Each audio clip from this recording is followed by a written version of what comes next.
Get into it. Let's get starting. Let's get starting today. Hello everyone and welcome to the Webcomics Hubcast Season 2 Episode 3. This is the first one I'm doing with Discord stages in mind, and you know, that's new. My name is Nen. I'll be your host and the only person who's willing to waste their time talking to you about such trivial topics as webcomics. And let's just kind of get right into it. Today, I have a topic list up here. I wanted us to get through today some things about webcomics marketing, talking about marketing basics like identifying your audience, etc. Um, I wanted to talk about some of Webtoon's bad marketing. I wanted to talk about Webtoon support for Roe v. Wade because, as I wrote in my notes, it's funny, not in a bad way, like a good way. It's funny the reaction to it. It's not the actual thing itself is fine. Um, I wanted to talk about the Webtoon mental health workshops that they did recently, um, and then talk about the Tapas NFT thing last because why not? Why not? I did call this episode Tapastic goes Non-Fungible. Um, and the community manager of Tapas, sorry, the community manager of Tapas told me that I shouldn't call them Tapastic, so I'm calling them Tapas. I'm still going to keep Tapastic in the title. I'm not going to change any of that because, as I told her, this is the most identifiable name they have, and frankly, no. Why would I? Um, but let's kind of start from the beginning. Let's start from webcomics marketing. I think it's a topic that I find at the very least interesting to cover today. I didn't I didn't initially plan to cover it, but I teach marketing now as part of my course in like my full-time job.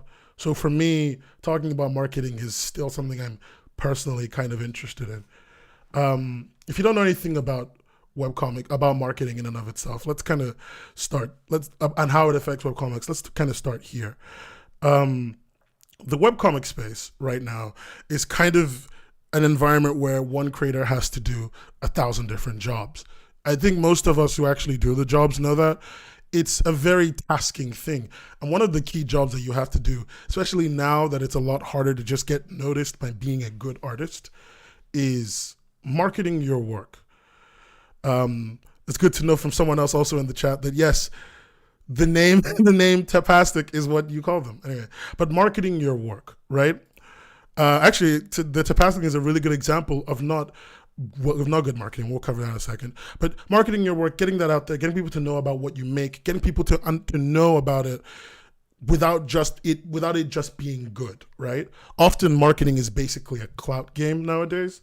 It's a game of playing who can get the most people paying attention to them, who can get the most people looking at them, even if it's not for something that's like particularly directly related to the comic that you make. A good example of that is if you've seen any of the TikTok comic creators, you'll notice a lot of the time that they have like a TikTok post that has nothing to do with their comic. It's more of just following memes, but it uses their characters. What they're trying to do is just kind of build the buzz that you would build normally for your comic, but specifically for their characters. So that's kind of how marketing currently is. We no longer have the days of just putting out lots of good stuff, updating so regularly that you're at the top of, what's that website again? Topwebcomics.com or whatever. They used to be a good directory for looking at all the things that were popular. Now it's a very complex game. And I guess some of the things I want to cover is the things that I've been asked lately and things that I've thought about lately. One of them I wanted to talk about. One thing that comes up a lot is it worth paying for Google ads, Twitter ads, Facebook ads, Instagram ads, whatever? And the answer is no. Those things work on volume. They work for you if you have a lot of money. If you have the infinite amount of money required to constantly pump into a marketing campaign, it is 100% going to be worth it for you. It'll be funny. It will be fun. It will get you people looking at your work. It will be at the very least, it'll get you more than just a handful of clicks here and there. But if you don't have that, which most of us don't, it is 100% never going to be worth it. Those systems work off of finding rough demographics and showing your work to them. And the most effective version of that marketing typically ends up showing your work to almost 90% bots. I've used all of them. I've used the Twitter marketing feature. I've used the Facebook, Instagram one. I've used the regular one that Google has, the Google ad system. And the amount of times I've gotten like engagement off of it is like less than 5% of the number of people who see it are engaging, which is kind of fine when it comes to the Google one and the Facebook one. But then all the accounts that engage are almost exclusively bots. Because like, of course they are. Most people don't engage with ads anymore, not in our current environment. Most people don't engage with any ads, especially if they look served to them by a platform. So like, there's almost no point in spending that time or money running and maintaining an ad campaign from a big company's ad platform. It's just not going to be worth it. At least not to me. One of the things that you can do though, if you really insist on it, if you insist on running an ad campaign, or maybe you have the money, you've got like $20,000 lying around. No, I'm kidding, like five. If you got like $5,000 kicking around and you want to spend on marketing something, it's a new IP, you really believe in it, it's part of your seed fund that you're dropping, then the best thing I've noticed for all of them, they all have this somewhere. They all have different names for it, I think, but they all have this, is paying for your marketing per engagement that you get. A lot of the marketing things will has per view. It's got a lot of per views, a lot of per clicks, and a lot of per engagement. So if you put out the tweet, like a marketed tweet, and people like it, or retweet it or whatever, that's engagement. And on Facebook, that's just the liking and the commenting feature. But per click is like if you have a link in it, people clicking your link, so it can track. So Twitter tracks the link and then checks how many people click it and stuff. If you're gonna pay for marketing, pay for one of those, per click or per engagement. Those are valuable. Those will kind of get you a lot more traction than you think that they would. And while a lot of the clicks might be bots, depending on your volume of cash that you have to throw away, it might be very worth it. I've run campaigns that are relatively large, and when you're dropping like 20 grand on something, or like $2,000 on marketing a month, every month for a year, it's really worth it. It really gets your name out there, especially when you make your audience as niche as possible. It can be so worth it. And I did it for a company. I'm doing it for the company I'm working for now. I've done it personally, and just in general, I've only ever seen real returns when you reach that sheer volume of like people, of money that attracts people, that attracts clicks, that attracts everything. Other than that, don't even bother. I guess the reason is because the kind of environment that we're marketing in has kind of shifted a lot. Old marketing systems, and this is me getting a little bit technical, so like forgive me, but the way marketing used to work was the idea of like link backs, right? Only boomers click on ads. Thanks, Sean. The way marketing used to work was the idea of link backs, sorry. So essentially, somebody would take your link and then put it on their website. Oh, damn. And Google would notice that. And the way you would basically climb to the top of a search history was to have like a couple hundred sites all linking back to you. And that makes a lot of sense. That makes a lot of sense in terms of like being a meaningful marketing tool. But when it comes to more, how do I put this? When it comes to the current environment that we're in, they don't do that anymore. They do it based on how many people are talking about you. That's it. And they don't do it in a way that's obvious. Like they scour Twitter and they scour Facebook and they scour like every other random site. They scour review sites. So if you have reviews about you, typically your work actually starts going up in the search history. They prefer you if you are on a Google platform. They would rather promote someone on YouTube than promote someone off of like, I don't fucking know. Promote someone off of like Facebook gaming right? Like they would rather push someone on YouTube than someone on Facebook Gaming. So they spend quite a lot of time, effort, and money kind of pushing your kind of pushing people that make stuff on their platform. They push the idea something that is regular. So if your comic is regularly being talked about, if your content is regularly being talked about, it tends to be pushed up quite high. Like an example is if you type Ava's Demon in, Ava's Demon has had 10 years on everyone, so bless her soul. But if you type Ava's Demon on, right, you'll see Ava's Demon's website first. You won't see Ava's Demon's Twitter account. You won't see the Webtoon listing. You won't even see the Wikipedia page first. You'll see Ava's Demon's website first because everyone is linked back here. Everyone talks about this website. And this creator has had a decade of just SE search engine terms just laying around everywhere. Not to mention, of course, their site's properly optimized. None of you own your own sites. That's a lie. Most creators don't own their own sites. Most creators don't have the bandwidth to own their own sites and run their own platforms. So they end up in a situation where the only place that you can ever get linked back to is what is your Webtoon page or your Tapas page or your whatever page, right? And that's helpful somewhat. Those platforms have good SEO. Those platforms are clickable on, but those links back to those platforms aren't always guaranteed to go straight to your thing, especially if your name is a little bit generic. Like Ava's Demon comes up for the Webtoon, but the Webtoon is below her Twitter. I think, for me at least, it's below her wiki, and it's just above her Wikipedia page, right? That's pretty low. That's pretty low for a thing that has been around for 10 years, right? That's pretty low for a thing that's been around for a while and that she put on Webtoon. The Webtoon listing doesn't seem to always land very high. And if I look up something like Super Salads, like Sunnyside Skies, I'm sure I won't. Oh, second listing, third listing is Tapas. First listing is a Webtoon fandom page. And I actually looked this one up. In fact, Manga Owl on my Google, Manga Owl, like a third-party site. I know Super Salad is watching this right now. I'm just gonna let you know. Someone's pirating your comic. But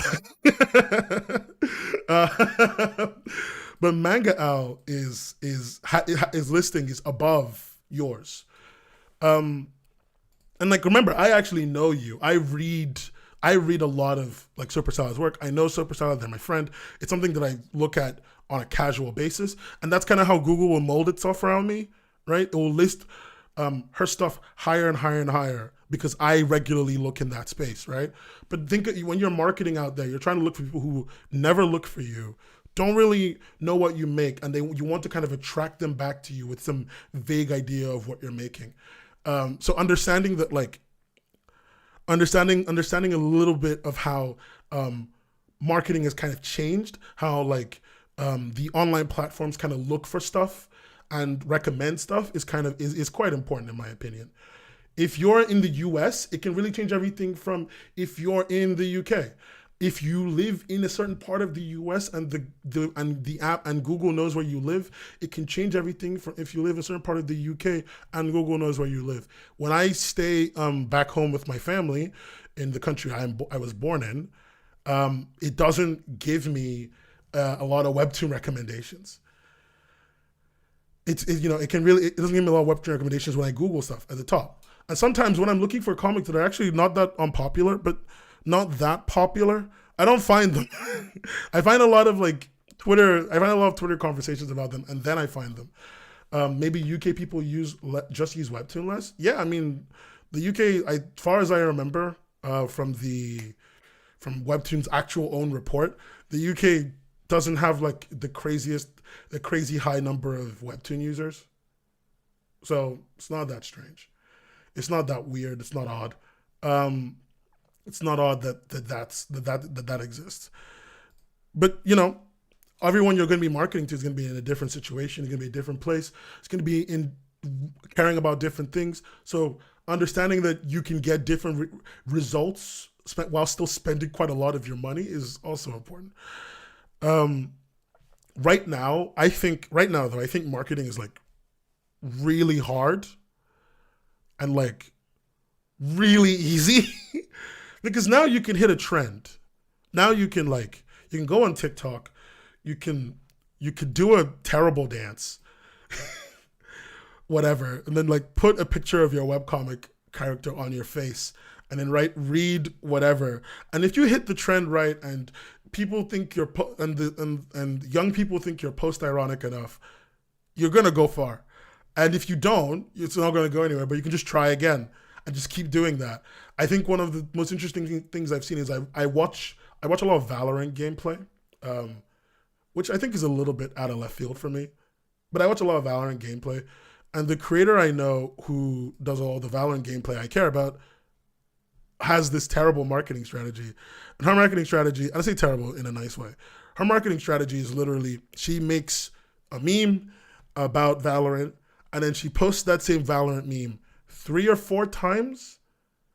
Yeah, about 3 or 4 times on her own on her own TikTok, and that's it. That's all she has to do. That works perfectly for her. She's never had to do more than that. She's never had to think about it more than that. And to me, that's a little bit confusing, a little bit surprising, because, you know, I watch everyone else. I've seen other people talk about how they do not understand how to use TikTok, how to manipulate that environment, and she's just reposting the same thing, and it's getting her clicks and it's getting her views on her stream. Or I think the best one that I can bring up that explains how it's so easy and so difficult. There's this YouTuber that a lot of young people probably know. It's called Rambo. Rambo is like a Minecraft YouTuber or whatever. I don't know what the kid plays. I just know of him. And he was talking about how he started selling his stream and how he started streaming with like 100+ people watching him on his first day. And how it entirely worked was he went on TikTok, and for 30 days straight, every day, he posted random videos and then told people, if you think my humor is good, go watch my Twitch channel. I'm going to be streaming on this date at this time. And it worked. And then in 2-3 weeks, he's a partnered streamer. And that's weird. If you picking up numbers, getting 2,000 people to pay attention to anything that you make in 2 weeks for any platform is really difficult. And this kid does it in a month and 3 weeks. He does it in a month and 3 weeks, only doing the actual thing he said he was going to do for 3 weeks.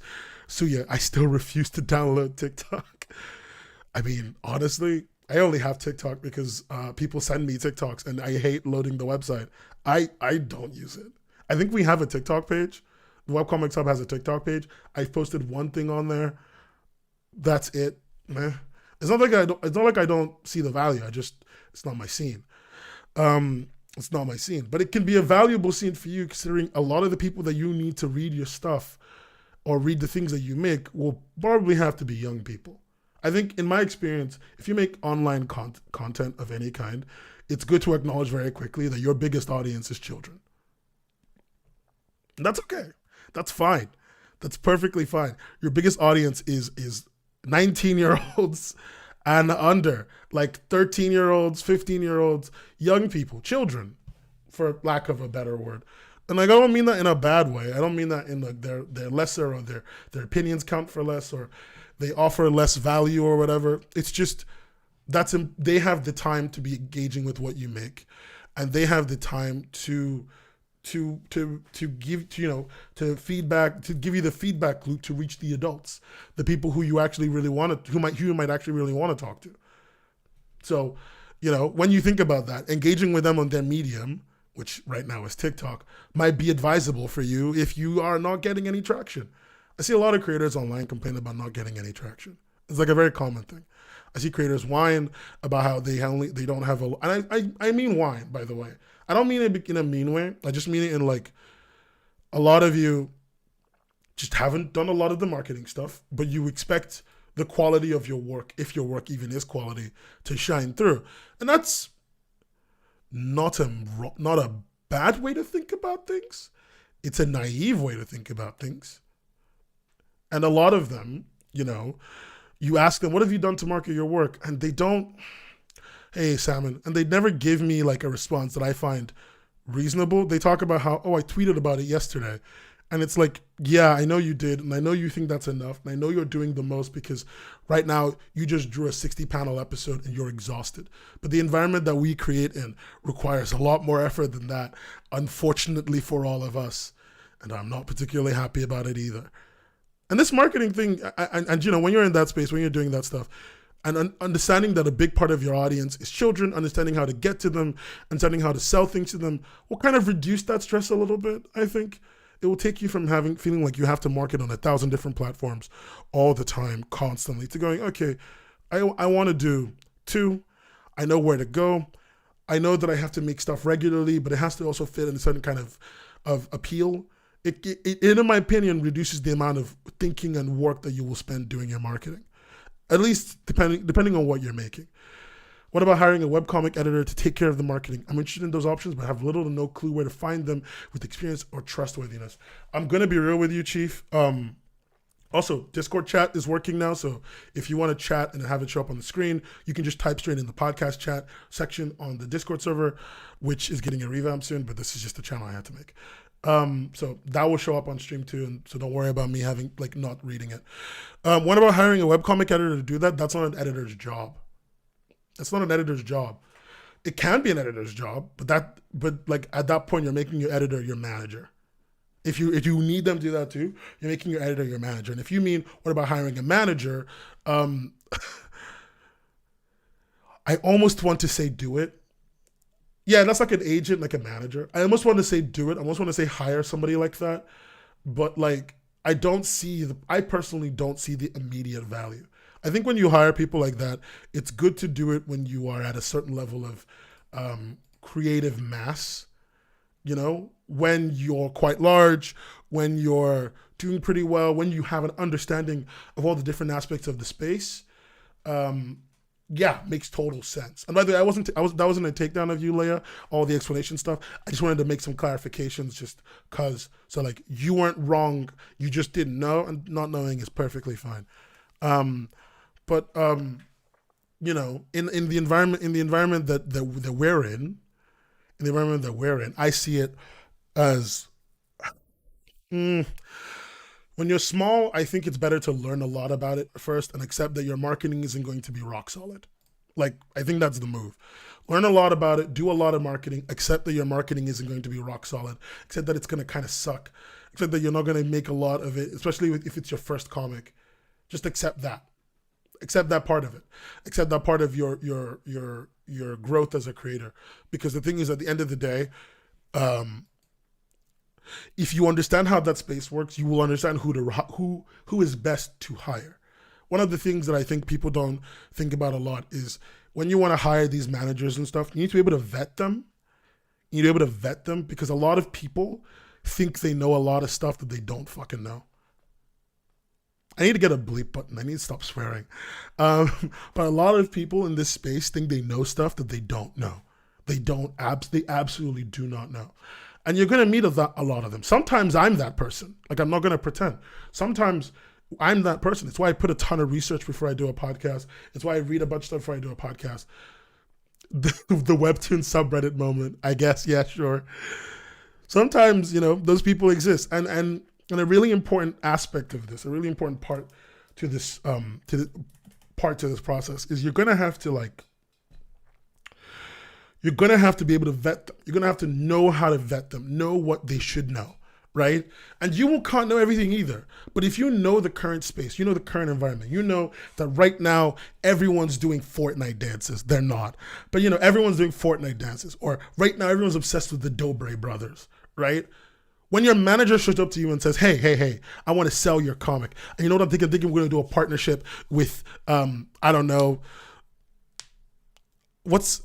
Francis from Joji, that's what he's called himself now, Joji, or Boogie 2988, or who's a dead Twitch streamer that's not around anymore? Chugga Wugga, I think that was his name, Chugga, from back in the old YouTube days, the one who pretty much fought for the right for us to be able to put gaming videos on YouTube. I think his name is Chugga, something like that. like, if they say that to you, you know that they're out of touch, right? You know that they don't know. You know that they don't know who to go to. And you know that even if they can't find out who to go to, oh God, Leafy is here, gross. And you know that even if they can't find out who to go to, they will probably waste a lot of your money getting there, right? Getting there from where they currently are at. I've just been hit with the DM. Sorry, I got the thumbnail for this podcast, and it's very funny.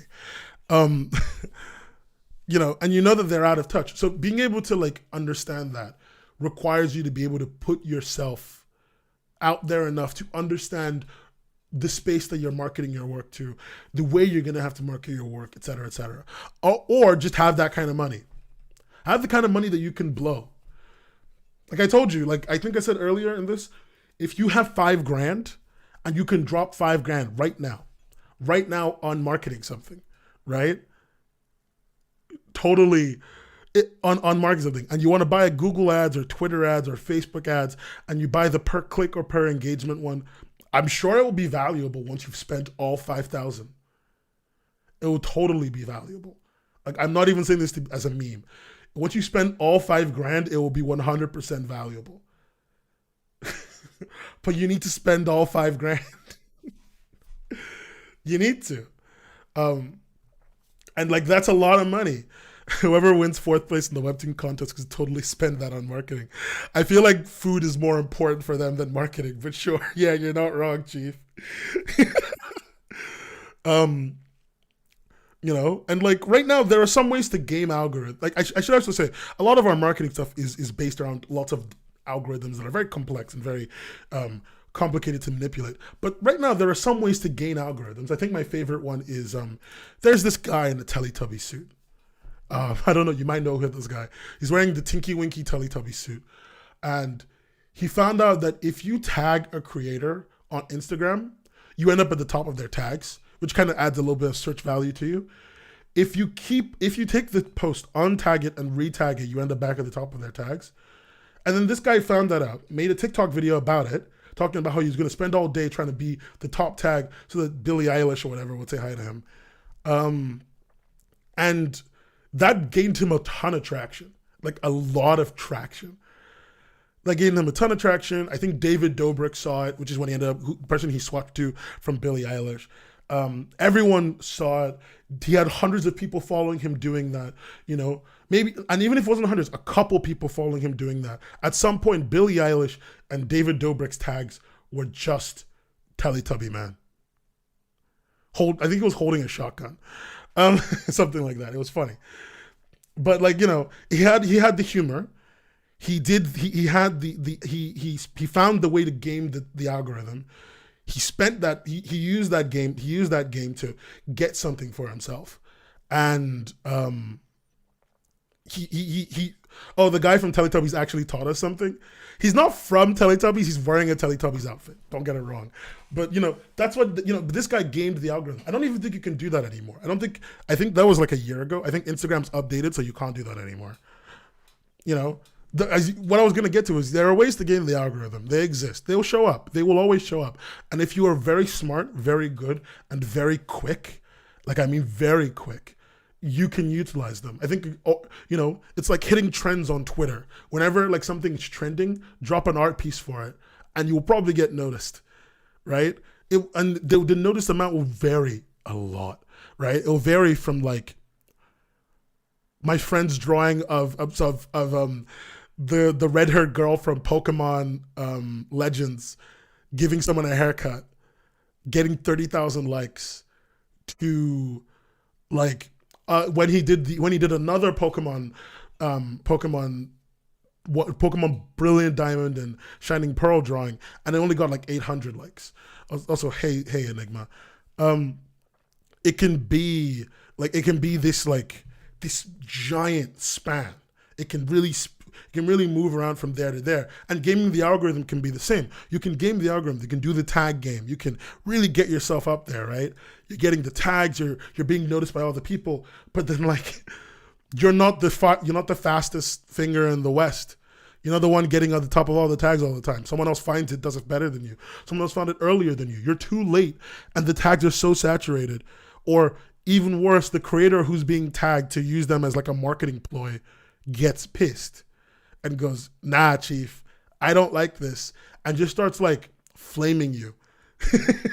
which is not a place you want to be at. You don't want to be flamed by a popular person. I just wanted to kind of get us like there's a lot of steps here. There's a lot of points and places here for you to fail.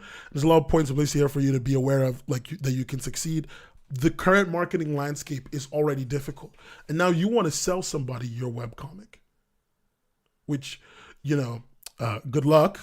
I have a lot of respect for you. When you're at your funeral, I will give good vibes and say good things about you. But you want to sell your webcomic. That's hard. That's the wrong Twitter account. Anyway, I need to change that for the chat. Audio listeners love you to death. I need to change that for the chat. There's a thing in the chat I'm commenting on. Don't worry too much about it. But yeah, you want to market your webcomic to a bunch of potential readers out there, because the platform you're on just does not have room for you to do that, or ways for you to do that. That's a tough sell, chief. It's gonna be a tough one. Right now, I think the best way right now to do it is to stick to, and I'm gonna say something I've said before, utilizing the TikTok thing. Like a really good comment that's here from someone from Kaji Purin. I've recently found the best way for me to make reels is to put like 5 seconds of effort with a popular tag or two, and bam, instant 20K. It's crazy. Sometimes it's that easy. So hitting the TikTok, dropping a few things, great. If you are somebody who's better at making long form content, or you're an interesting person, you got multiple different aspects to your personality, maybe dropping some YouTube videos with a speed drawing and a story time might do you great. I said, why did I say do you wait? Do you great. Creepshow art existed.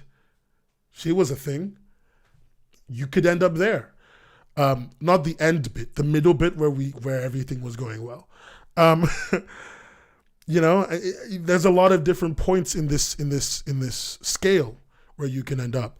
And I think that when you are a creator, you're gonna have to try stuff like that. So as I said, you can do the TikTok thing, and you can make your own circle of people and just cross promote, hopefully with somebody similar to you, right? Like in the comic space, similar content is something that audiences tend to be looking for, because audiences don't really like to move out of their little niche spots very much. So similar content is very worth it. And also learning better to pick people up when you've got them. I think the worst part of all of this is you can do all this work, getting people to come to your work, and you have zero hook for them. To some extent, you almost can't control this. If I opened one of your comics right now, and I mean a random one of yours comic, and a random comic of yours, and I clicked on the newest chapter, you'd probably be a lot happier I did that than if I clicked on the first chapter you put out 3 years ago. Maybe then your art wasn't as good. Maybe then your storytelling wasn't as fit. Maybe then your paneling just didn't work out, and I just lose interest. You can't control that. But you can control that when somebody's clicked in, how long they have to wait before they find something interesting to look at. A really good thing that I saw from the person who runs Global Comics, Nimloth on Twitter, he put out a thing that pointed out that on his platform, Global Comics, if you are releasing a page format comic, readers tend to read about 10 chapters before they give up. In the physical versions, people actually used to read when it came to physical comics, people only used to read about 5 comics. When it comes to us in the infinite scrolling universe, how much is that? I know that I would scroll about 3 or 4 times before I'm done. I mean, like full screen scroll, try to get to a whole new set of panels. And that might be enough. That's typically how much I do if the comic is long enough for that. 3 or 4 scrolls. We don't have any proper data for infinite scrolling comics. It's kind of important that you're trying to hook them once you get them in as soon as possible. Get them with something that will be interesting. Get them with something that is that keeps their attention. Or you can rely on clout. Maybe you're just a great artist and you can pick up enough clout that this won't matter. Maybe you're a Xiphon on Twitter. Let me see a question I just got. What do you think of maybe putting a link or direction of the first page of the comic stating that they can skip a lot right to when it gets interesting? I think if you're marketing your thing and you're putting it out there and you're trying to tell people where to skip, they might start feeling like there's something like that they can skip to here or skip to there. They might feel like a lot of your work isn't as interesting. I don't like skipping things. If I start skipping something, I don't stop. Like, I'm one of those people who, when I start reading something and I start skipping because of a section I find cringe or annoying, I just skip like a whole section of the thing. I skip to the end. I'm like, I'm one of those people who, if you tell me something isn't worth looking at for whatever reason, that's it. The whole thing isn't worth looking at. And I feel like there's a lot of people like that. A lot of people when given the opportunity to skip a certain amount of your content, just kind of go, why would I bother reading this then? And just either go to the end, see what's the most interesting thing, or just don't even bother. So I don't know if that's going to be a foolproof method. And I should say, like, you guys, I want to put this out there. If you're marketing your content and you're having trouble with it and stuff like that, don't like feel too bad. Like, you're doing great. I need to say this. You are doing fantastic work. And I'm saying that because the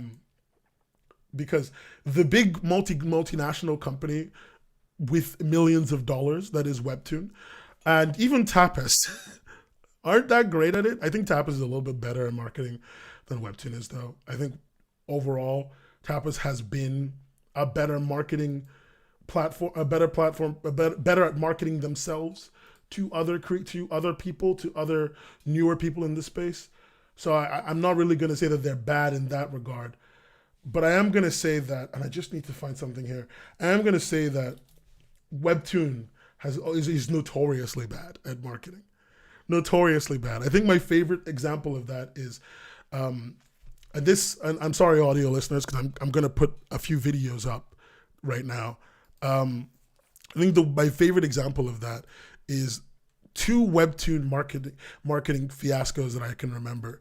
One of them is the Lore Olympus marketing thing, which I don't remember what the name of the lady that was in it. Marketing Webtoon. I'm trying to find the video. Sorry, audio listeners, give me like 10 seconds. Yeah, Sydney Sweeney. There she is. They've made better ones than this, by the way, now. Nowadays, they made better ones. It's a really good one where they like showcase the creator of Lore Olympus and they talk to her about her work and stuff. And that one's great. That one's actually really good. Like, don't trip, right? That one's really good. But if I can just really quickly, get it here. I can't skip either. I need to build up narratively. Yeah, like that's a thing. It's a thing. Thanks for letting me know that, Lizzie Buzz. It's a thing. It's a whole aspect of the way people consume content, and you can't expect them to suddenly swap that, change that because of whatever thing that's on your because you want them to get to the good stuff sooner. They will see that as if you're telling them that there isn't much worth to your work. Here it is. I can show you this. This is Webtoon's marketing for Lore Olympus. We're going to be watching the Lore Olympus marketing. I'm going to put the audio down a little bit. I just want everyone to kind of watch this, remember this. We're not going to watch the whole thing. What's happening? But like, I just randomly saw this one day. Is this what having a crush feels like? And I don't have a crush on him. He was the first person to respect me. Not just because I'm the goddess of spring. Let me be clear, we're friends. Okay. I don't want to show anymore because it's Webtoon content. But I remember seeing that for the first time, and that was funny. It was very funny to me because it was something.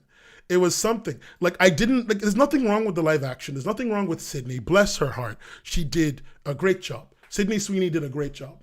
Like, I just wanted to be clear. I'm not here to bash on her. I'm not here to bash on the cinematography, the filmmakers, anything. I'm just here to talk about, like, what does this mean? Like, what does this mean? Like, everything, the cinema, the work involved in making this is great, right? And the actual film work is amazing. The thought process of wanting to do a live action thing is also kind of interesting and actually makes a lot of sense. I can see how you would get from there to here. But the question that always comes up to me is like, okay, you wanted to do this, so you decided to do this. Why? How did you think it was going to attract creators to Webtoon? Sorry, people to Webtoon. Who do you think it was going to attract? Because I watched this. I know Webtoon. I'm a fucking Webtoon reader. I read Lore Olympus.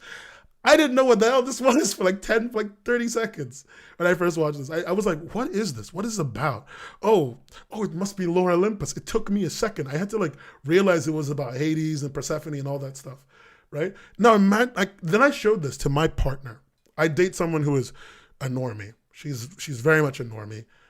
Bless her soul. And she does not engage with Webtoon stuff. She's not a very online person. She likes other things very separate from this, right? The only time she looks at Webtoon stuff is when she looks at what I make. And she saw this and she was like, what's this about? Is this for a new live action show? That would actually be pretty cool. Why is she pink? These are all the questions I got asked, showing her a video. Just one video that I didn't in fairness, I didn't explain thoroughly, but I didn't choose to explain it thoroughly because I didn't really know what to say about it. Like, I didn't know where to go with it. I didn't know what to tell her about it because I didn't want to like give her all the info and then she would just figure it out. I wanted her to have the same experience that a creator or someone new to the space would have. And you might be like, okay, Nen, you're over exaggerating the problem. You're over egging the pudding, if you will. It's not that bad. Like, Webtoon is doing their best. They're doing their most. And it's just difficult to sell something. And I just want to show you another marketing ad. I want to show you this because to me, this is quite important. This is quite important. I want to show you this marketing ad because this is from 2017. 17. This was the first time I'd ever experienced, when I first started having troubles with Webtoon ads and the way they worked and et cetera, et cetera, et cetera. And here it is. So if I can just get the window capture, audio listeners, love you to death. I'm just going to be putting on a video from, if I can get it working today. What? Okay, it refuses to work with me.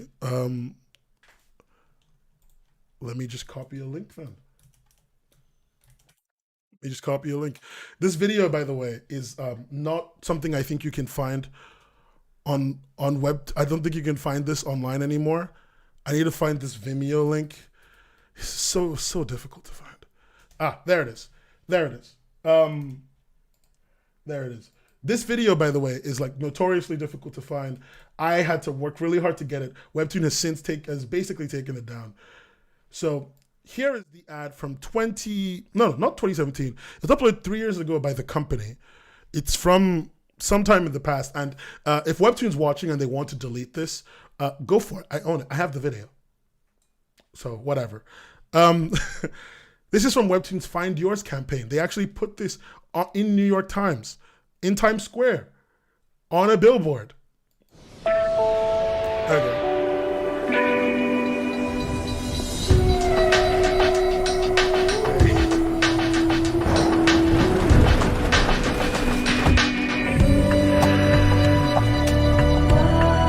Okay, I can't show you more than this because but it basically moves from this. For audio listeners, sorry, you probably just heard a bunch of audio, a bunch of music. This section, the lady fell through her bed and she's floating in the air and she's looking at her phone. And there's a Webtoon panel behind her and there's no word of the word Webtoon, just random panels of Webtoons, no real explanation. And it pans to other people looking at their phones, presumably reading Webtoons. There's no explanation as to why this is happening, no explanation as to what it means. It just kind of happens. It just kind of happens. It just kind of happens. Um, and that's fine, I guess. It's something. It's funny. I love this video. I think it's very funny. But like, this is a multinational company, and they have had no idea how to sell their own work that they make to people. And I don't think it's like anyone incompetent, I should say. Lots of ideas like this get made like they come through someone saying this would be a great idea, and then management kind of like molding it and melding in something that isn't that great. I don't think there's there's no voiceover explanation in the ad, Hika. No explanation at all. None. There's no voiceover. There's nothing that tells you what's going on. It just kind of happens. So I've watched that ad a couple times, and they hit it. I couldn't find it for ages. I found it recently. It's something. You know what I mean? It's something. It's examples of the fact that like when you are doing your marketing, the people you are going up against are not as smart as you. They don't know your niche as well as you. They don't know how to reach the people in your niche as well as you do. So you've got to work. So you've got that edge on them. But the thing is they've got a bigger edge on you, which is money. So you've got to find a way to be able to take advantage of your knowledge, your ability to manipulate your space, reduce the amount of places that you're spreading yourself thin, and focus yourself in a handful of locations, and just really, really, really strongly utilize your knowledge and ability of your environment, of your space, of the comics that you make, of the people that you're trying to sell your comic to. Because like it's all you got. it's all you got. And I'm sorry. Anyway, we've been on this for a while. I wanted to show you that. And just kind of move us on to something else. Yeah, that's all the ad stuff I want to talk about today. Okay. If you have any more ad questions, though, do put them, and I'll probably try and answer them before I close out the podcast today. Discussing Webtoon support for Roe v. Wade. Honestly, I just wanted to say it was a good thing. Like I'm gonna bash on them today a little bit more, and I didn't want to bash on them without saying something positive. You know what I mean? Like I should be honest with you. It's a good thing. Is it just a company doing something to keep its image looking clean? Yeah. Is it a good thing? Yeah. I'm glad that they're not terrible. It's a low bar, but it's a bar that we apparently have to cross. I'm not going to argue with any of you about this because I know I'm right. Good job, Webtoon. Yeah, good job. Whoever wrote that tweet, by the way, great job. Great job. I loved it. It was great. I'm glad that you guys are doing that. You've always been pretty cool about stuff like that, at the very least. At least Webtoon America, which, if you don't know this, are two different companies, and two owned by different people somewhat. I don't want to get into that today. But they're two different companies. Okay. All right. Now I want to talk about the Webtoon mental health workshop from a few days ago. Or was it a day ago? It was yesterday. So I didn't watch it live. I watched everyone else's reaction to it because I got really busy. And then I found a rip of it that somebody took from me and sent to me. And I watched that. It was a very, I don't know if you saw this. I'd love to hear Don Draper's pitch on Webtoon. Sean, no. Stop, Sean.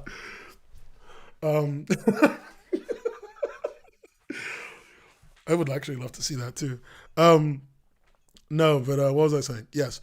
So I went to watch the Webtoon. I finally got to watch the Webtoon talk that they gave on mental health yesterday. It was yesterday, I believe. It was very basic. It was very small. It didn't cover a lot of stuff. It was from a person, the person who did it, Cha. I'm sorry, I don't want to get her name wrong. I really don't want to get her name wrong. Forgive me, all your listeners. Give me like a second. There'll be like a second of silence while I get her name, because I retweeted it the other day. Where is it? Not that one. There. Cheon Cha. I hope I'm saying that correctly. I really want to respect that because, like, I have a name that's difficult to say, and it's not Nan, so I get it. And anyone, if you follow me on Twitter, you probably saw my Twitter post about this event happening, this how to balance your mental health and success as a digital creator live stream that was happening in the Webtoon Instagram live. And as I said there, this is pizza party at the oncology ward levels of helpful. If you don't get that, it's like throwing a pizza party at the cancer ward. The oncology ward is the cancer ward. It's the cancer ward. Everyone there is going to die, and all you've got for them is pizza. It's something. And then when I went to it, I had low hopes for it. I had really low hopes for it. I had really low expectations. And when I finally saw it, my expectations plummeted further still. As I've said before, and I'll say it again, the current landscape requires so much constant content production from creators. Earlier, I was talking about marketing, and I basically told you that you have to reduce the amount of places that you're marketing to because you're going to burn yourself out because you're going to be making so much stuff. And, that's because the environment requires it. And Webtoon has created an environment that continues to require even more content creation and no methods of discovery or reward for even at least completing the task of creating enough content. Right now, they just changed the monetization thing, and I've seen at least one person complain about not making enough money from ad revenue this month. The environment Webtoon's cultivated is not particularly conducive for creators long term. And it's not like we didn't know this, but and again, not to hate on Chi Yeon Cha, but when I went to that interview, it was a lot of incredibly basic advice. It was, if you're getting mean comments, turn off the phone kind of thing. If you're stressed, move away, take a walk, go outside. This is useful for some people. I sure as hell know that 18-year-old me in college definitely needed advice like that because I was dumb as bricks. I'll admit it. But I'm a grown ass man. I work on my thing. I put all my effort into stuff. I know to take those moments away from my work. The reason I don't take them is because I don't have them. I'm doing a podcast Sunday midnight UK time because I wanted to make a video this week and I didn't have any time from day job. And I still have to come back and make this stuff. And that's not me complaining about making this stuff. That's just me admitting my time is limited and I am constantly exhausted. And I'm sure a lot of us are too. It's just the way the world kind of is right now if you are a young person making stuff, a relatively young person making stuff.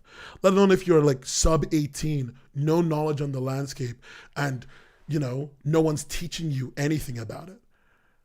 And it's not even about making money from your comic. It's sometimes if you don't make money for your comic or from your videos or whatever, you make them for the serotonin they give you. I sure as hell make my videos for the serotonin they give me, although I would appreciate some money over on patreon.com/Webcomics Hub.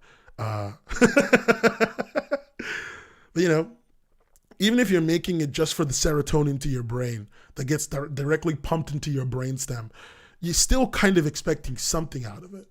And the current landscape does not even give you that much. It doesn't even give you that much. And that's in part because, you're probably not making anything that good. Especially when you're starting out. I sure as hell know that when I started making stuff on YouTube and in comics, it sucked ass. Definitely. But then, over time, you're going to get an audience, and you realize that you're somehow still working as hard, putting in as much effort, and basically still stressing about the same things that you were stressing about when you started working in this landscape. How much that you need to make more content than you've ever made before. You need to sell your own content yourself. And I think it's even worse. And it's worse for a lot of reasons.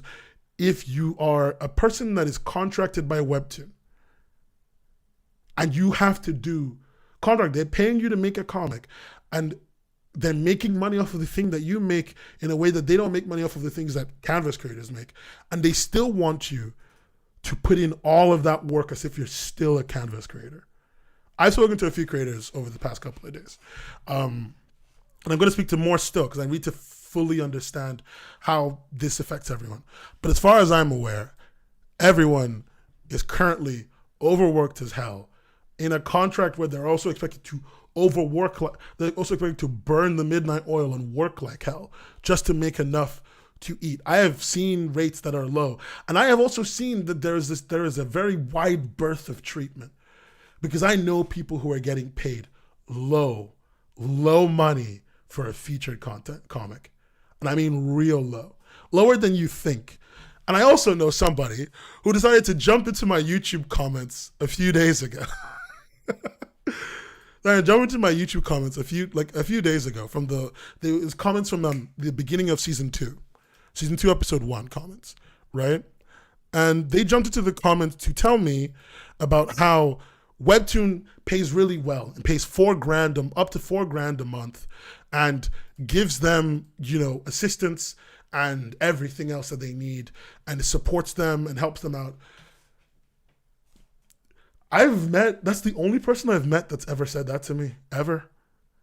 Now, in fairness to that person, they're working a Webtoon DC contract, and they outed themselves and they outed a bunch of information to me without me even asking. And by the way, if you want to delete your comments, go for it, buddy, but I already have screenshots. I did that, for obvious reasons. This person is talking to me about how they work a decent they work full-time hours, and they're making $4,000 a month, and they're getting all of this stuff.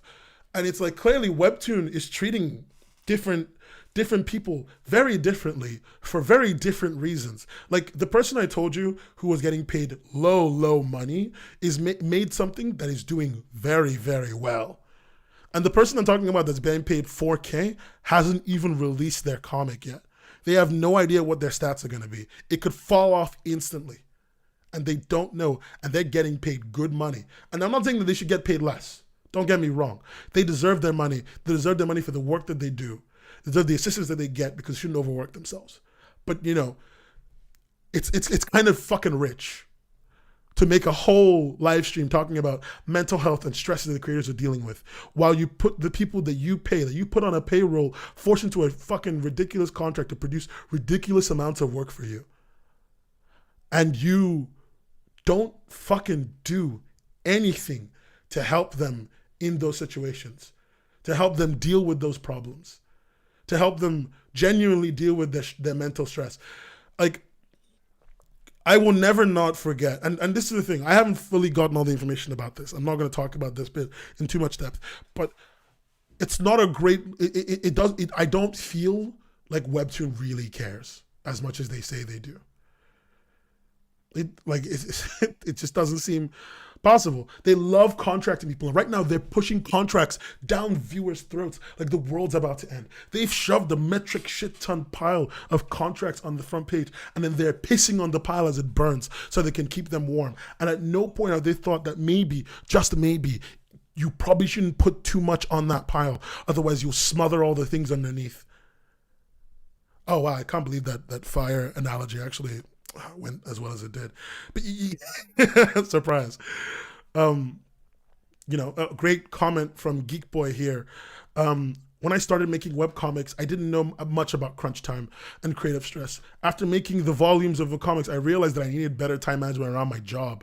Because a lot of us are working full-time jobs and making comics, and it sucks. It sucks. It sucks. And the company that we have to go to, because the only alternative company, Tapastic, is the company, and the only company that we have to go to, Webtoon, is doesn't give a shit. At least doesn't seem to give a shit in ways that count. Let alone for the people that they pay. They don't seem to give a shit for people that they pay, let alone us that they don't pay. They don't pay us a contract. I'm not contracted by them. I don't make money off of them. It just seems a little bit freaking weird, in my opinion. It just seems a little bit weird. It seems a little bit weird to put that on. And to the credit of all the creators out there who really went out of their way to feature creators who really went direct to Webtoon and said, that's crazy, dude. You're not paying us enough money for us to be able to take those breaks. You're not giving us enough for us to be able to take those breaks. You're not letting us relax. You're forcing us to make ridiculous amounts of content. I think I saw a comment from someone, if I can just find it right now. I think I saw a comment from someone during the live stream that was straight up like a call out on the live stream when Webtoon was talking about mental health. You know, I think it's just, I just think it's a bit rich. That's really it. I think it's a bit rich. I think it's a bit dumb. I think they know the problem.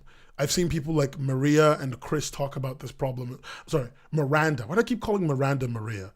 Miranda and Chris talk about this problem. And, you know, it's cathartic to know that people are aware and don't like it and want to change it. But it's worrying that even when creators of relatively decent size like that say something, Webtoon continues to operate the way that it does. Like, it's concerning. It's concerning to say the least. I'm a little bit mad. Oh yeah, here it is. This is a great comment. Why don't you talk about the pressure Webtoon puts on creators to keep a schedule to get paid on Canvas? The live video, these are comments from the live stream, from the Webtoon mental health live stream. Another person, Carlos Ernesto Frutos, saying, this live video feels like Webtoon's washing their hands and not taking responsibility for making money at the expenses of creators' health. You know, a lot of even Snailord said they're literally running away from problems, and that talking to the other creators only helps let off some steam. And somebody pointed out really quickly that a number of creators burn out and stop creating a lot. And it's not new. I'm not talking like recently, like past 2 years. I'm talking like since 2018, I've watched creators burn out and stop creating and just vanish. There's a creator I think that's still gone. I don't even remember her name anymore because it's been that long of me trying to keep her in mind and just, it's not working out. And like, they like, it's, and you know, it's not even you, so someone else. And like her comment is just people count. Her newest comic has thousands of comments, and most of them are just people counting to 10,000 in comments because she's been gone for that long. That's strange to me. I don't know. That's strange as hell to me. And a comment from someone else in the live stream said, because the Webtoon live stream, they said you should talk to your therapist. A lot of Webtoon creators are American. And Webtoon said, and somebody who was American pointed out, most people can't afford therapy for the mental damage of being overworked, especially when you underpay them. So that's funny. Hilarious. That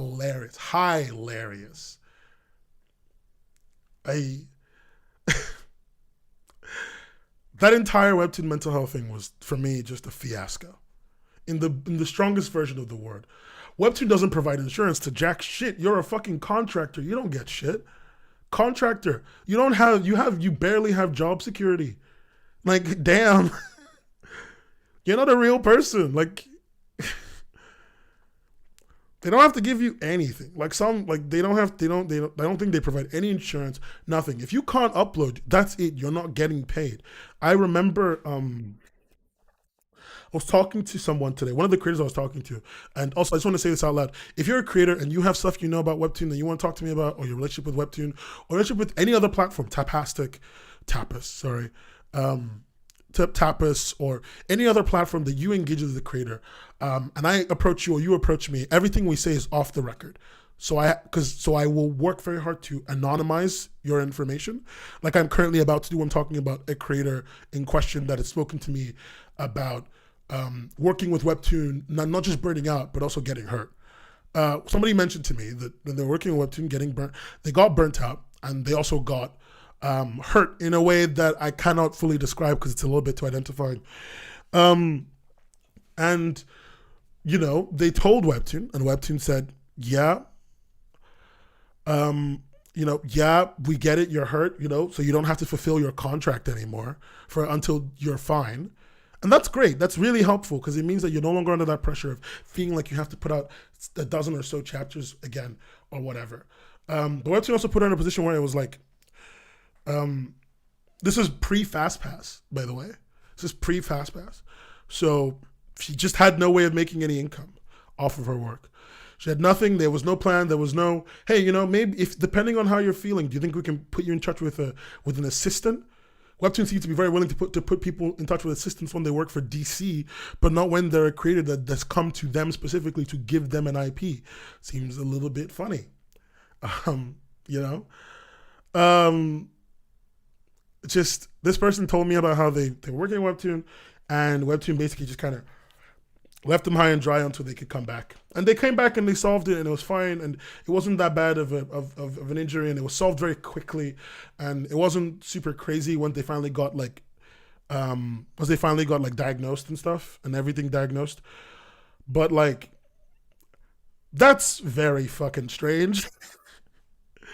You know, and there's other people that have told me similar stories, different circumstances, not that different, mind you, but different enough, but similar stuff that basically boils down to you're a contracted creator. You're not people. You're an item.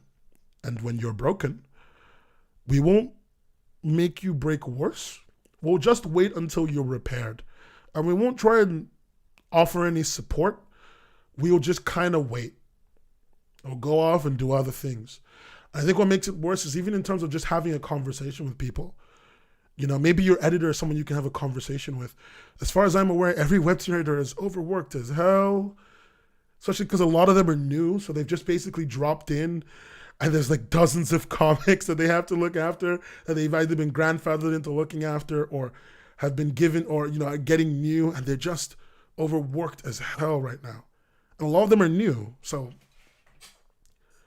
not an ideal situation. It's just a little bit sad. And that mental health workshop just feels a little bit depressing. And I know one of you said, I don't know who said it in the comments, I think it was on YouTube, said Webtoon is trying to change, they're just very slow. They're too slow. They're a tech company, they should be faster than this. And they're faster than this when they want money. They're faster than this when we complain. Whenever we complain as creators, like I made that video. I think if you have my YouTube channel if you're on YouTube, you probably have seen the video I put out on YouTube about the problems of making stuff on Webtoon Canvas. That was a combination of stuff between me and my friend Sammy and stuff that other creators had talked about. And, you know, it did fine. And we also pushed it on Twitter, and then we got lots of complaints out there. And a lot of feature creators also started complaining around that time. It was very well timed. And they changed stuff because they knew that they were seeing that it was going to hurt their bottom line. Somehow it's going to hurt their bottom line. When you're creators, when your press isn't good, when the only conversation about you is negative, it's going to start hurting your bottom line. And that's when they could change stuff. When it involves money, when it involved coins, they suddenly were so quick, so efficient. Coins. Now we can fix all the problems we wanted to fix. So we could put the coin thing in there and like gate off Girls of the Wilds, almost decade-old webcomic behind almost $40. Yeah, the same Sammy who makes Rose Prince. Samurai Flame Sammy, yes. You know, it's a little bit just fucking sad. We asked them for dark mode, and then we asked them for stuff like dark mode. We've been asking them for dark mode since 2015. They put it in 2018 or 19, I think. And when they put it in, it was after I knew people who went to a Webtoon research meeting where they invited a bunch of Webtoon readers from really experienced readers, people who've been reading for a long time, people who are new to reading. And as far as I understood it, they called a bunch of really new, really experienced, really like devoted readers who came there, asked them almost no questions, gave them $150, asked a bunch of new creators questions they should have been asking the experienced people, did nothing with that data, didn't give us dark mode, and eventually put it later when it just was clear that every app was doing it and they didn't have a choice. If this is how slow they are, they're too slow. They're too slow. Like it's almost ridiculous. They're the number one webcomics app in the entire world. Yeah, I know. There's a creator who made a plugin so you can see all your comments, and I've looked at it and I've modified it so that I can look at all my friends' comments and stuff like that. But like having a comment repository, YouTube has one.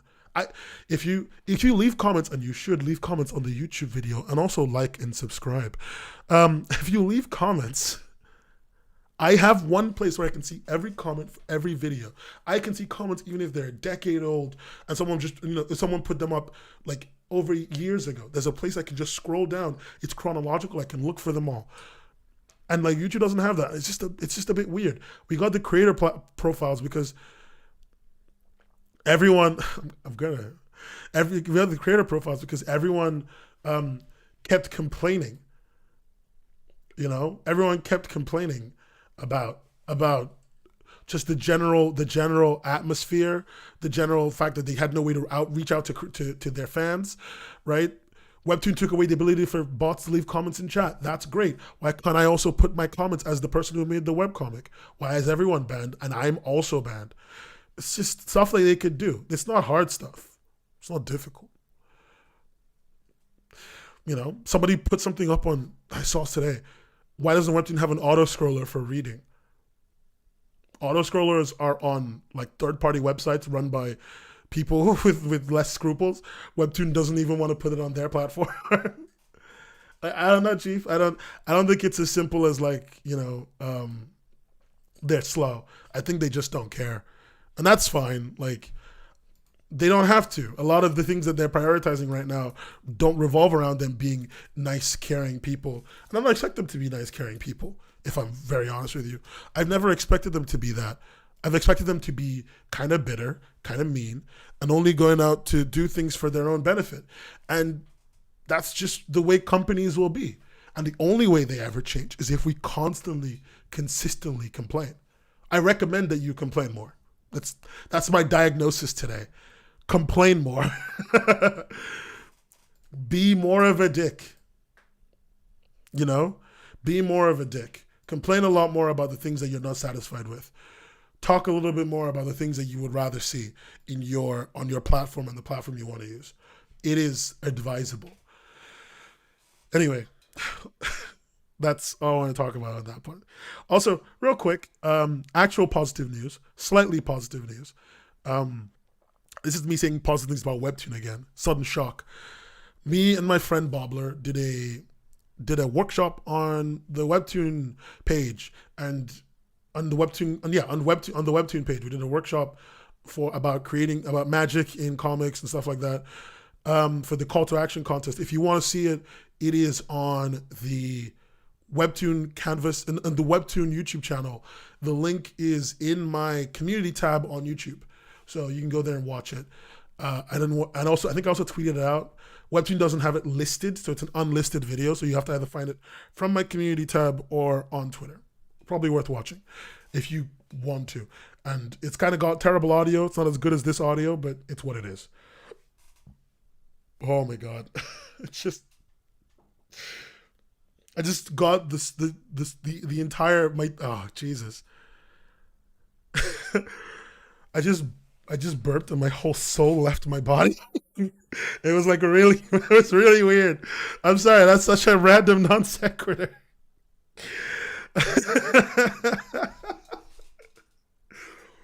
Oh my God. I'm sorry about that. That was a total accident. I'm so sorry. Like it came up and I felt my body break down internally. All right, let me get to the last thing I want to talk about today because I got a whole bunch of stuff I want to look at. Maybe from I'm going to go somewhere I want to look at with some friends in a bit. I want to talk about the NF Tapas thing. You didn't even hear it? Oh my God. I just went silent and then suddenly came back with like, oh, my soul. But no, I'm sorry. But anyway, let me talk about the Webtoon Tapas thing. Audio listeners love you to death. I'm going to be showing a screen on the screen, the screen on the screen. So, you know, you're not going to be able to see it, but don't worry. I'm going to do my best to read it out loud so that nobody has to work too hard to understand it. I'm also going to zoom in so that as I'm reading it, everyone can sort of see it, hopefully. If not, I'm still reading it. It was definitely a paranormal burp. Okay. Real quick. So this is an article from the Korea Jungang Daily. It's about Kakao Entertainment web content units that are being merged. It's talking about Tapas and Radish, another platform owned by Kakao, being merged into one platform that seems to be Kakao. That does not have a name yet. but its focus, and it's here, this is the bit that everyone's been talking about on Twitter, its focus will be on expanding its web content into other forms, including audio, metaverse, and non-fungible tokens. It will start by adapting popular works into audio stories this summer. Okay, now, I should also say, and I'm just going to take a second here, and I just want to hide something and then bring it back because there's a response I got from a specific someone. There it is. Cool. I should also say that, yeah, they want to do audio dramas, it seems. But hold on, wait. There's more I need to talk about this topic before we talk about the actual content. I should also say that when I put out this tweet today, saying that we were going to be live streaming, which, by the way, you should follow me on Twitter at webcomics_hub. If you don't follow me, like all my tweets, retweet all of them, I will explode. But if you look at the tweet, I was talking about Tapas going non-fungible. I think it's funny. And then there's a tweet from Isabel Castro, or Ratik, if you don't know her. I was on the Tapas forums a lot. I know who she is. She's a nice person. I'm not here to talk bad about her. I'm not. If that's what you came for, it's not going to happen. And she says, before freaking out, check your sources. We have made 0 announcements regarding NFTs on Tapas. Whoever adds that to an article is writing about who knows what, but it sure isn't journalism. And also, she told me not to call them Tapastic, which is why I've been trying to call them Tapas. And, random joke. She's, like as I said earlier, a nice person. I'm not even saying that to be a dick. Like, honestly. Like, she's a nice person. And the only thing I have to say, Ratik, because I'm assuming you're listening because you saw me put that out there and you want to ensure that I don't spread lies and deceit. I don't trust your company. I don't trust your company. I will never trust your company. And I don't trust your company for a multitude of reasons. And I think your quiet company, I mean the company you work for. I don't trust them for a multitude of reasons. One of the key ones being that the last time I trusted your company with anything to do with, the words that they said and believed them legitimately. The last time I did that, Tapastic lied to me. Tapas lied to me, sorry. They did, and I wasn't particularly a fan of it. And you might be like, when was that? And that would be when they got the cacao rumors. Oh, great. So you guys talking about it out there. The cacao rumors of Tapas being acquired by cacao. And they told me it wasn't. And Ratik even made an announcement saying that it wasn't going to happen and that the CEO has given us a comment. And, he said that it's going to be, this is when whatever the last guy's name was CEO. He said that, they're considering all their options and they haven't really given it to cacao. And he didn't even tell us cacao was one of the options. He just said, we're looking at all our options. Don't just trust any random article or whatever. He said that to my face, to all of our faces, quite literally, because we wanted to believe that he knew what he was talking about. And I found the article from another Korean platform that looked just as shady, which I've been reading a lot more Korean news lately. Sometimes they have some real juicy stuff. And it looked just as shady. I read what they put down. I read it. I looked at it. I gave it a good look, and they said, no, that's not a real article. It's not true. This isn't something for you to worry about. They said that, and then it was. Tapas got immediately acquired. They were lying. They were lying. They were lying to our faces. Maybe on purpose, maybe by accident. Maybe it doesn't matter. It almost doesn't matter, right? It doesn't matter whether Tapas's thing is true. It doesn't matter if this article is fully 100% true. What we know is we've seen articles like this before, and Tapas has told us to our faces that no, we're not doing the thing you think we're doing. Stop worrying about it. This isn't something that we're going to do. We're not going down that road. And then they did. Like, fool me once, right? Shame on me. Shame on me. Why would I fall for being fooled once? Fool me once, shame on me. Fool me twice. And fuck. It says cacao was. Yeah, no, I looked at it. I looked at the article. The article specifically says that Cacao Entertainment is looking at it in an article that's mentioning Tapastic, which implies This guy mentioning Tapas, which implies very clearly that Kakao Entertainment and the new company that will be created by the merging of Tapas Media and Radish. And if you want me to bring the article up again, I'll do it, because frankly, I don't want anyone to misunderstand where I'm coming from. I want everyone to see what I'm saying. It says it here. The new company, whose name has not been decided, this new company, which is going to be formed between the Tapas Media and Radish merger that they want to do. The new company, whose name has not been decided, will focus on expanding its web content into other forms, including audio, metaverse, and non-fungible tokens. It will start by adapting popular works into audio stories this summer. You're right. It doesn't say Tapas was going to do NFTs. It doesn't. It says that a new company that is going to involve Tapas is going to do NFTs. And is it 100% true? I actually don't know. I'm reporting on this because it's possible news, and I'm very willing to immediately be the first person to be like, yeah, no, guys, it was totally wrong. It was totally wrong. I sit here in front of you people, and I tell you this every time. If I'm wrong, I'm going to admit it firsthand in front of everyone. But the last time this happened, the last time this this situation came up, where's the news article? And Tapas lied to our faces. Hours before they were fully acquired by Kakao. They knew they were getting fully acquired by Kakao. These things don't happen overnight. They knew this was coming, and they lied to our faces. And I really, really, really wanted to believe them. And if anyone wants to say something about like, okay, fine. Maybe they're going to get into NFTs. Why? It's dying right now. The NFT craze is dying. I need to say something to all of you very clearly. Square, and I'm saying this because it's from a company that's separate. Maybe you don't know, maybe you know that, maybe you don't. Square Enix is a video gaming company with some of the most profitable IP in gaming. They own Tomb Raider, Deus Ex, and a bunch of other stuff that typically makes tens of millions of dollars every release cycle. Square Enix just sold almost all of those really popular IPs, including multiple studios, for $300 million because they wanted to get into blockchain and NFTs. I need to remind you so importantly that it doesn't fucking matter. And if it's investor bait, it's a fucking lie. They just openly lied, not to us this time, to people they want to give them money, which then brings the matter of, why should I trust a fucking thing you say if you would openly lie? If information would come out with this, saying this. This is in a statement, right?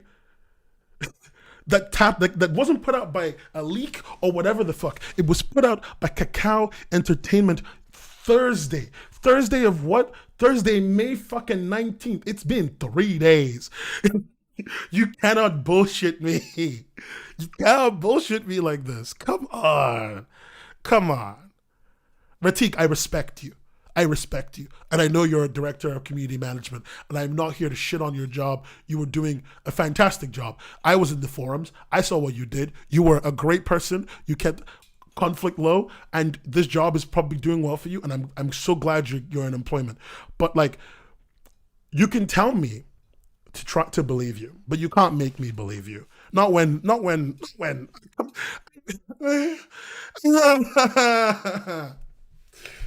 and also, I'm just going to look at some of the comments on the Twitch, the YouTube, and the stuff. Metaverse and NFTs. How many more tech buzzwords do they want to dump into it?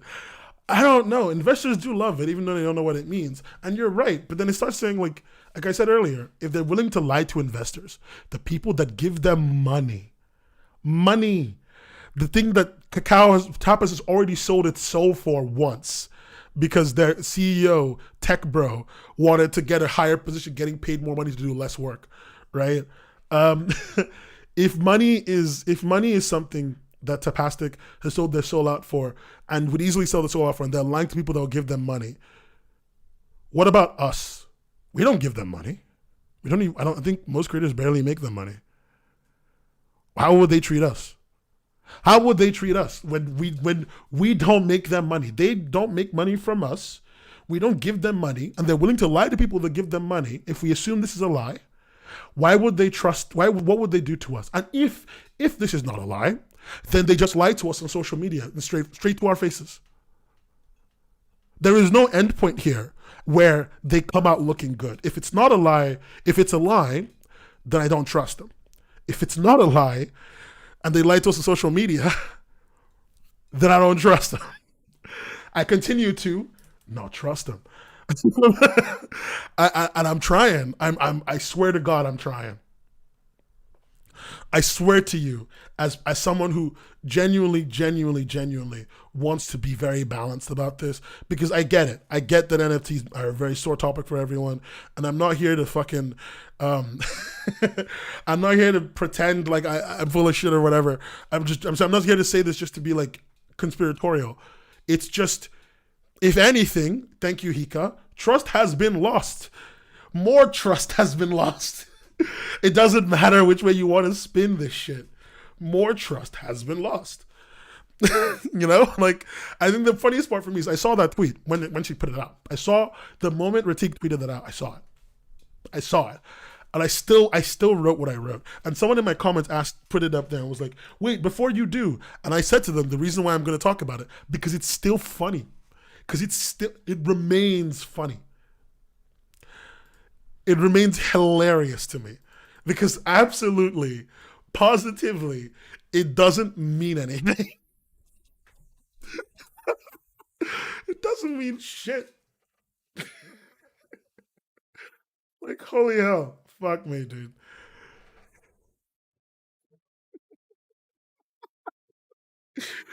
Oh my God. Both Webtoon and Tapas seem to market to an audience that doesn't give a crap about quality or integrity either way. Kind of sad to see creators jump to their defense constantly. From Suya. Okay. I don't think that's true. And in fact, I have time. We're on a podcast. I need to make up some hours so I can become a Twitch affiliate. Why not? Let's have this conversation. Real quick, the audience does give a crap about quality. I think there's a really funny quote that happens in film and theater. If you don't know this, I am a film person. I worked in film. If you've never listened to me before, you probably have never heard me talk about working in film.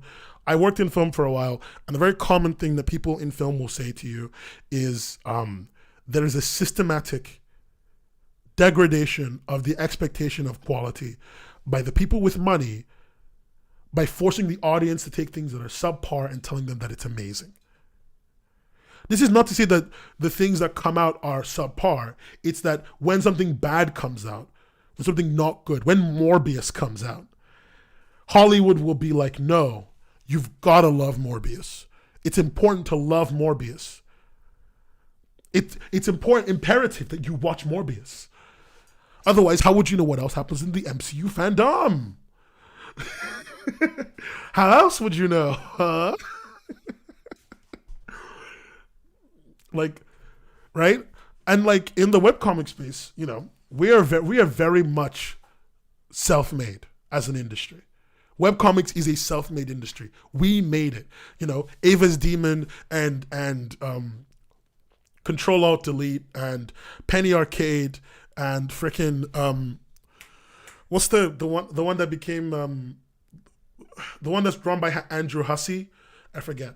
But that comic too, you know, they're part of what built our space. You know, we Homestuck, yeah, we made it. We made this industry, so we already set the quality, and we kept going up, and we enjoy it for the combination of quality improvement over time and quality of work and quality of content and the variety of content. We set that bar early, right? And Webtoon slowly, ever since it came in, put people into these contracts that have slowly whittled them down. Whittle down their patience, whittle down their time, whittle down their souls, so as to like get the most amount of content that they can for the least amount of work on their end, for the least amount of money on their end, and has left a lot of our creators creating things that they would not personally say that they're always proud of. I don't think that the audience doesn't give a crap about quality or integrity. I think the audience, much like us when we were kids, when we started reading webcomics, came to this space because they wanted to view an environment that like they would watch grow. This was going to be their own, what do you call it? Their own Homestuck. You know, this is going to be their own. What's it? Serenity Rose, right? This is going to be their own Serenity Rose. They were going to watch this grow, this baby grow, and they were going to look at it, and they were going to be like, "Holy shit, Serenity Rose is amazing!" And the creator has been working on Invader Zim comics. What? You know, they came here much like we did, and then the industry that is now up in place, the industry that makes millions of dollars every year, that posts crazy amounts of money, they post crazy amounts of revenue on their investor reports, that is making more money than they have ever made before. That industry is giving them very little, and they're having to watch things progress very slowly. And they're just trying to make do because, much like the rest of us, they came here for escapism. They came here to experience something different, something else, something that wasn't out there anywhere else. And we're kind of letting them down. I'm going to be real with you. We're kind of letting them down. We're letting them down because we're letting these companies take advantage of us. It just sucks. It sucks. You know, fucking Tap Cacao is going to come out here and tell me about how they're going to start an NFT thing. Like, do you remember when the NFTs thing started and all these companies shut up? They kept quiet. They were basically waiting for us to stop looking at it. And we stopped looking at it because NFTs started dying. And they thought, no, NFTs are still making money. The kids just aren't looking anymore. Let's get in there quick. They put this press article out exclusively in Korean, hoping that none of us would see it. No, not exclusively in Korean. They put it on a Korean news site. They put it out and a Korean news site picked it up. And they're trying to make sure that we don't see that they said this. Like, we really let the kids down, you know. They're reading stuff that isn't as good as we were reading when we were young. And they're reading stuff that is as good, but doesn't have the room to grow into something more interesting. And we're not saying anything about it. Like, I don't know, Chief. I think we fucked up. Like, fuck. Shit. Like, we're watching our friends get overworked as hell all the time, constantly. We're overworked as hell.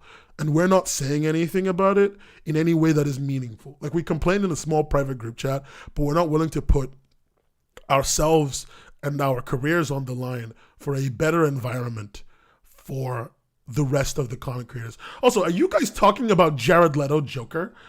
What is this? Yeah, he's the Suicide Squad one. I don't even care. He's the one from the terrible movie. And then he's also Morbius. And stop. I'm having a heartfelt moment. You're talking about Jared Leto Joker in the chat. Audio listeners, love you to death. The chat has been talking about Jared Leto Joker. I'm disappointed. Like, what is this? What is wrong with you people? Oh my God. Absolute animal behavior in my YouTube, Twitch, and my YouTube and Twitch and Discord chat. Disturbing.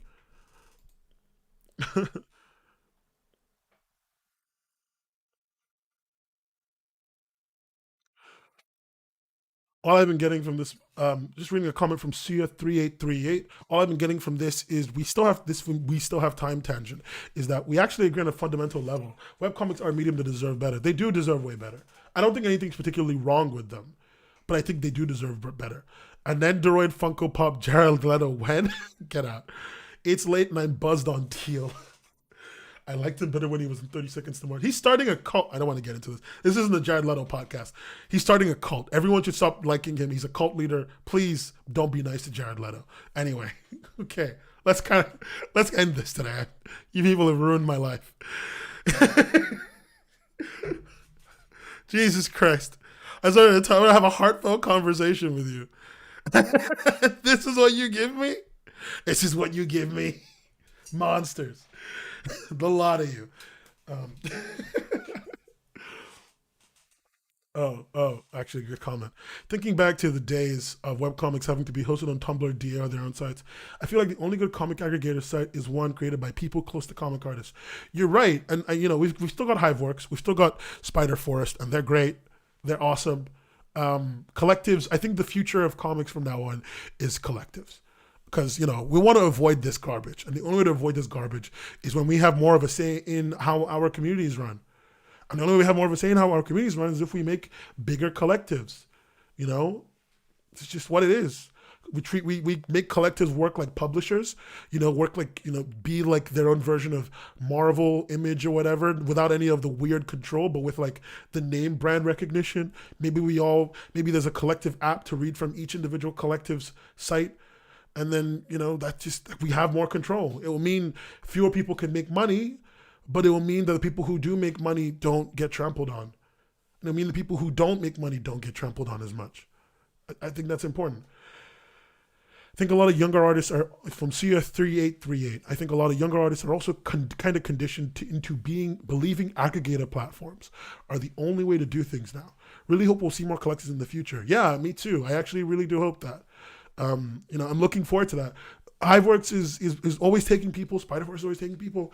And if like 2 podcasts ago, I talked to you guys about having your own circle. Your circle can have a name, and your name can be your collective. And you will be surprised how many collectives are just buddies hanging out before it suddenly becomes too many buddies. Then suddenly people with similar beliefs hanging out. From Sean Lander on Twitch, we deserve better as creators. Better than, say, Jared Leto's performance as Joker in 2016.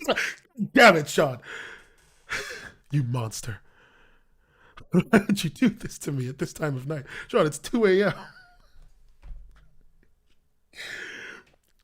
Can my circle be called Octagon somewhere? Yeah, you can, actually. Octagon somewhere, because I'm an going to be leaving in a second. I think we had a really good conversation today, everyone. I'm going to be trying to do more of the Discord stages. I think it's actually quite good. I don't know. Hika is the only one on Discord stages. Maybe they're enjoying that. Maybe they're not even listening to it anymore. I'm going to try to do more Discord stages events. I'm going to do, we got Twitch and YouTube. I'm going to try and stream next week. I'm not sure I can guarantee it. It might be a stream for a different type of content that I really want to plan. Or I might get a guest. I'm not 100% sure on next week's thing, but season 2, episode 3, everyone. It's going so well. Love it. Love making this. Love making podcasts. I'm so hyped all the time. I need to get out some videos that are coming up soon. There is one video that I'm waiting on, and I'm probably going to start working on it. So look forward to that in the next couple of months. If you want to help me get things going quicker and do stuff quicker, please go on the patreon.com/webcomics hub. I have changed my Patreon entirely to a tip jar, so you just give as much as you consider enough, and that's it. There's no tiers, there's none of that shit anymore. I'm so happy to be doing the weekly change. I love the weekly. Because it's just me to wrangle, so it's a lot easier. And as always, this podcast and all of season 2 is going to be going audio only as well. So if you are on Spotify and you type Webcomics Hub, or wherever you get your streaming content and you type Webcomics Hub, please do that. You will be able to listen to the podcast on the go wherever you are. Oh, thanks, Sean, for following. Again, did you unfollow me, Sean? I could have sworn you were following before.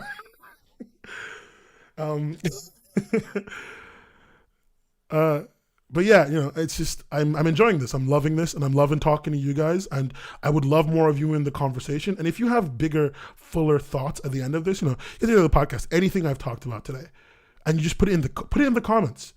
Put it in the comments, put a big, thick comment. I will read the whole thing, and I will guaranteed respond. I promise. Thank you, Daisy Bell, for saying that you really enjoy what I'm making. I am so glad. Even Jared Leto. But yeah, please comment. Remember, guys, on YouTube to like, comment, and subscribe. Remember to always like and subscribe. Remember to hit up the Patreon. You know the drill. I don't want to go over it too much. I love what I'm making. I love talking to you guys, and you guys make it so easy. And yes, Jared Leto is an allowed conversation, but if you have too many Jared Leto conversations, I will ban him from my chat. I can do that. I have that power. I am all powerful in this city. Yeah, yeah. But yeah, next week, Saturday, sometime Saturday. I'm not sure on the time. I'm trying to, my schedule's been kind of difficult to do. So next week, Saturday, podcast, almost definitely. All right, cool. Thank you so much, everyone, for being here today. This has been the Webcomics Hubcast. I've been Nan, and you have all been awesome as hell. I'll see you guys next week. Hopefully.